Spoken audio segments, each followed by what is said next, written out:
In this video, I'm going to be going over a creative writing tip for beginners. And that is show, don't tell. When you're writing a story or when you are writing pretty much anything, you want to show what's going on. You don't want to tell. You don't have to go in there and just be like, oh, this character pulls up their pants and they leave. No, that it's no one. I was like, okay, great. You can always show it like this character is slowly tugging up their tight pants over their bottom to barely button their pants, right? So you're kind of describing what the character is doing. You get a glimpse of, okay, is this character fat or are the pants just too small? Is it their pants, right?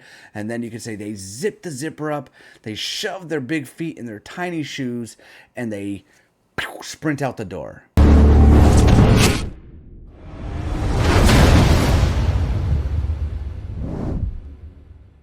So you see the difference between telling something like this is what happened. When you're showing it, you get more detailed. You get more, oh, well, why are they running out the door? Oh, wait, what's going on here?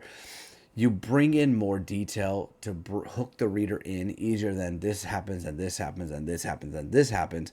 And you're just telling them, you can't really paint a nice picture in the reader's head, right? So remember, show, don't tell.